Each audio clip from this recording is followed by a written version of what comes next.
अस्सलामुअलैकुम। कैसे हैं आप सब लोग। उम्मीद करती हूँ आप सब लोग बिल्कुल ठीक ठाक होंगे। आज आप लोगों के साथ घर के बने हुए सादा बट बहुत ही लजीज दाल चावल की रेसिपी शेयर करने लगी हूँ।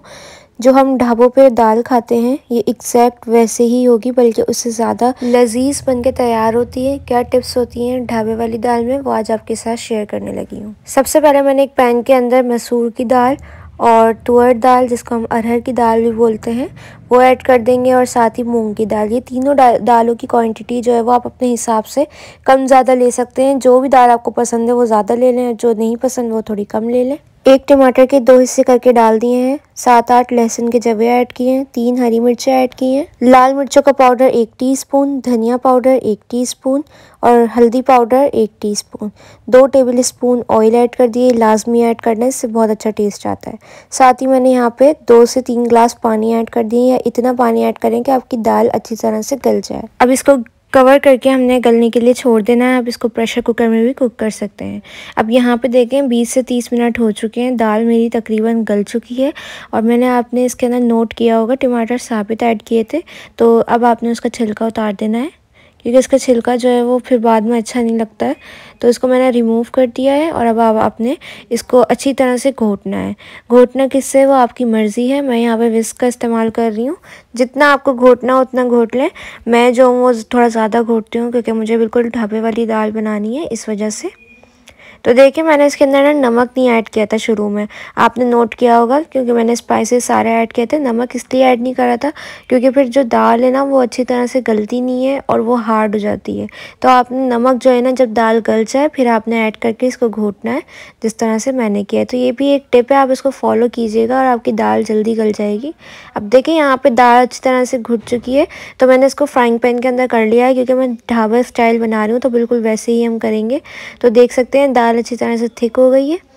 और अगर आप चाहें तो इस पॉइंट पे गर्म पानी भी ऐड कर सकते हैं, अगर आपको दाल थोड़ी पतली रखनी है। तो जब तक दाल जो है वो हल्की हल्की पक रही है, तो मैं इसका तड़का तैयार कर लेती हूँ। उसके लिए मैंने हाफ कप ऑयल लिया है, उसके अंदर 2 टेबल स्पून घी ऐड किया है। 7 से 8 मैंने लाल मिर्च ऐड की है साबित वाली। 1 टेबल स्पून मैंने ज़ीरा ऐड किया है, और यहाँ पे मैंने लहसुन जो है वो मैंने काट के ऐड किया है, उसके छोटे छोटे पीसेस करने, और साथ ही हाफ़ टी स्पून लाल मिर्चों का पाउडर ऐड किया है। आप जो है वो कश्मीरी लाल मिर्चें भी ऐड कर सकते हैं कलर के लिए। अब आपने देखें यहाँ पे अच्छी तरह से इसको कुक कर लिया। दाल को फ्लेम बिल्कुल स्लो करके हरा धनिया ऐड कर देंगे, और साथ ही हमने अपना तड़का भी ऐड कर दिया है। ये बेहद मज़ेदार बन के तैयार होता है। इसका तड़का बिल्कुल ऐसे ही तैयार कीजिएगा, ये बिल्कुल ढाबा स्टाइल हमने बनाई है। तो आप देख सकते हैं हमारी दाल जो है वो अच्छी तरह से कुक हो गई है। फ्लेम मैंने अब बंद कर देना है, और यहाँ पर हमारी तड़के वाली दाल बन के तैयार हो गई है। तो आइए इसको सर्व करते हैं। आप इसको रोटी के साथ भी सर्व कर सकते हैं, चावल के साथ भी सर्व कर सकते हैं। दोनों तरीके से ही ये बेहतरीन लगती है। तो यहाँ पे देखिए दाल और उसके साथ हमारे सारे लवाजमात तैयार हैं। सैलेड भी बनाई है, और हमने यहाँ पे अचार भी रखा हुआ है। अब चावल जो है वो पहले सर्व कर लेंगे। ज़रूरी नहीं आप इसको चावल के साथ ही सर्व करें, क्योंकि ये रोटी के साथ भी बेहद मज़ेदार लगती है। तो देखें चावल जो है मैंने प्लेट के अंदर डाल दिए हैं। अब हम अपनी दाल ऐड कर देंगे तड़के वाली, जो कि बेहद मज़ेदार। आप गोश्त खाना भूल जाएंगे अगर आप इस तरीके से दाल बनाएंगे।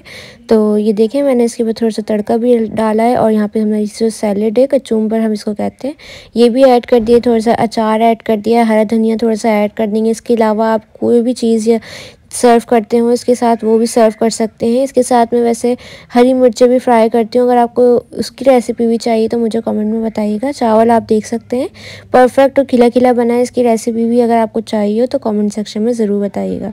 तो देख सकते हैं आप एक बाइट ले लेते हैं इसकी, जो कि मज़ेदार बनके तैयार होते हैं। ज़रूर ट्राई कीजिएगा। मेरी रेसिपी कैसी लगी कमेंट सेक्शन में बताइएगा।